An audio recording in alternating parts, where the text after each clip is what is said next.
India as a market, what I think is chewing gum as a category in the confectionery is not as huge Correct. as the other markets, say US or UK, Yeah. right? Because see, I have been an MBA student. In MBA classes, we do get sleepy, drowsy, so we pop a chewing gum, and then it helps us stay awake. Correct. Then working professionals do that, smokers do that. But again, apart from that, the confectionery market as a whole, we talk about candies, wafers, ice creams. They are a whole different category altogether. Acha, tell me one thing: does chewing gum come under the category of candies, or is it different? Chewing gum comes under confectionery, and confectionery is everything. Cadbury, Mm-hmm. Perfetti, whatever products they make is completely confectionery. So sadly, yes, when you look at the business, the market and all of that, then the sales of chocolate also is added into it. Right. So I see it a little differently. You are trying to create a business while also trying to develop a habit, Correct. right? Absolutely. So, do you think India is ready for this category at the moment? Because people who are actually chewing gums right now are going for the basic Happydent Orbit, the majority part of the market. Yeah. So, do you think people are ready for a chewing gum that is 10 times more expensive while you're promising a cleaner product to them? See, the trend always is people are willing to change, right? Until today, there was no alternative available, right? Until Mm-hmm. today, there was no brand calling Wrigley's out saying, hey, your regular chewing gums are all made of plastic and all artificial ingredients. Now, here, this is a completely natural alternative, right?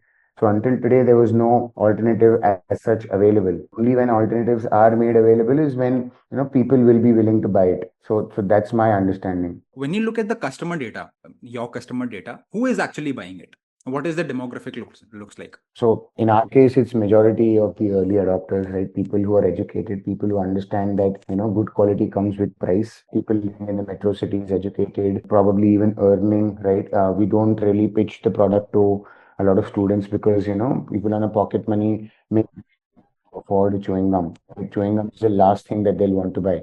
But anybody in the age group of 25 to 40 living in majority of the large metros, Hyderabad, Bombay, Bangalore, Delhi, Chennai, these are who our customers are, right? And we've kind of done a lot of calls to understand why they're buying and when they're consuming good gum. And that's when we realize that there are particular use cases that people are using chewing gum for. So we Mhm. doubled down and made a couple of more products. Okay, so when we talk about the habit bit, how do you psychologically think of imbibing a habit into your customer? Or say, for example, there must be two types of customers, right? Someone who is already a avid user of a chewing gum, or someone who is a new entrant who is just trying your product. Correct. So how do you think about creating that habit? How will you hook someone to that your product? So that's purely again from understanding consumer psyche, right? We did a lot of calls to understand our initial customers to just with them, hey, when do you chew gum, right? How often Mhm. do you buy it? Where do you buy it from? From those things, we realized that one of the large